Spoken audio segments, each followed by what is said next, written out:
السلام علیکم ورحمۃ اللہ وبرکاتہ۔ دیکھیے، گناہ تو بہت سارے ہوتے ہیں، ہے نا، لیکن ایک اسپیسیفک گناہ جو ہے وہ آنکھوں کا ہے، آنکھوں کا زنا جس کو کہا جاتا ہے کہ اپنی نظروں کو جھکا کر چلنا۔ ہمارے نبی نے ہمیں یہ تلقین کیوں کی ہے کہ تم آنکھوں کو جھکا کر چلو؟ اللہ تعالیٰ نے قرآن میں بارہا فرمایا کہ تم نظروں کو جھکا کر چلو، تم نظریں ملا کر مت چلو۔ کیوں؟ کیونکہ آپ یہ چیز دیکھیے زنا تو اللہ تعالیٰ نے بہت سارے بتائیں کہ اگر ہم کان سے کچھ غلط سنیں گے تو وہ کان کا زنا ہوا، زبان سے کچھ غلط بولیں گے تو وہ زبان کا زنا ہے نا، ہاتھ سے کچھ غلط کریں گے تو وہ ہاتھ کا زنا ہے۔ اسی طریقے سے اگر ہم آنکھ سے کچھ غلط دیکھ رہے ہیں تو وہ آنکھ کا زنا ہے۔ لیکن ہاتھ سے گناہ کرنا، کچھ غلط کام کرنا، زبان سے کچھ غلط بولنا، کان سے کچھ غلط سننا، یہ ساری چیزیں سیکنڈری پر آتی ہیں۔ فرسٹ کیا ہے؟ آنکھ۔ سب سے پہلے ہم کیا کرتے ہیں؟ دیکھتے ہیں اس چیز کو، رائٹ؟ جب ہم دیکھیں گے تبھی وہ سارے گناہ ہمارے ہوں گے، اور اگر ہم اپنی نظروں کی حفاظت کریں گے تو ہم ان گناہوں سے بچ جائیں گے۔ فار ایگزامپل، جب ہم مارکیٹ میں جاتے ہیں تو ہمیں اپنی نگاہیں نیچے کر کر چلنا چاہیے، ہمیں کوشش کرنی چاہیے کہ ہمارا آئی ٹو آئی کانٹیکٹ کسی کے ساتھ نہ ہو، کیونکہ اگر ہم کسی کو دیکھیں گے ہی نہیں، ہمارا کانٹیکٹ ہی نہیں ہوگا، آئی کانٹیکٹ نہیں ہوگا، تو ہم وہ جو وسوسے ہمارے دل میں آئیں گے ہم اس سے بچ سکتے ہیں۔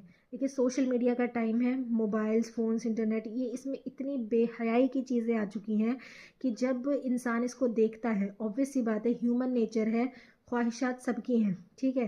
جب ہم بہت ایسی ولگر چیزیں دیکھتے ہیں تو اگر کوئی ایسا ہے کنوارا لڑکا یا لڑکی ہے تو obvious سی بات ہے اس کے من میں وہ جو گناہ کے خیالات ہیں وہ جگیں گے، رائٹ؟ اور وہ کون سے راستے کی طرف جائے گا؟ گناہ کے راستے کی طرف جائے گا۔ تو جو ریزن تھا وہ کیا بنا؟ آنکھیں دیکھنا، کہ ہم نے غلط چیز کو دیکھا، دل میں غلط خیال آیا، دل میں وسوسہ آیا، اور اس کے بعد جو ہے انسان جو ہے گناہ کی طرف چل پڑا، تو ریزن آنکھیں بنی ہے۔ اسی لیے اللہ کے نبی نے فرمایا ہے کہ آنکھیں نیچے کر کر چلو، آنکھیں جو ہے جھکا کر چلو۔ ہمارے نبی کے چلنے کا طریقہ کیا تھا کہ وہ تھوڑا جھک کر چلتے تھے اور اپنی نظریں جھکا کر چلتے تھے، وہ آئی کانٹیکٹ نہیں کرتے تھے کسی سے۔ تو اور اللہ رب العزت نے یہ نہیں فرمایا، کہ اللہ رب العزت کتنا رحیم و کریم ہے۔ اللہ نے کہا ہے کہ اگر تم سے کوئی گناہ ہو جائے تو تم فوراً مجھ سے معافی مانگ لو، میں معاف کر دوں گا تمہیں۔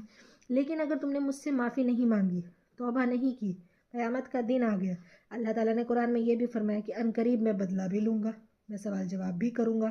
تو ہمیں یہ چیز یاد رکھنی ہے کہ مرنے کے بعد جانا اللہ کے پاس ہی ہے، راستہ کوئی اور نہیں ہے، ایک ہی ہے، جانا وہی ہے، اینڈ ڈیسٹینیشن وہی ہے ہماری، تو اس کو نہ بھولیں اور اپنی نظروں کی حفاظت کرنا شروع کر دیں۔ دیکھیے، ضرورت کے تحت تو obvious سی بات ہے، ہم ایسا نہیں کر سکتے اگر ہم مارکیٹ میں چل رہے تو آنکھیں بند کر کر چلیں گے، یا ہم کوئی بزنس کر رہے ہیں یا ہمیں کسی سے کانٹیکٹ کرنا ہے تو ہم اس سے نہیں کریں گے۔ ضرورت کے تحت دلوں کے حالات اللہ تعالیٰ جاننے والا ہے، لیکن حفاظت کا کام ہمیں کرنا ہے، کیونکہ شیطان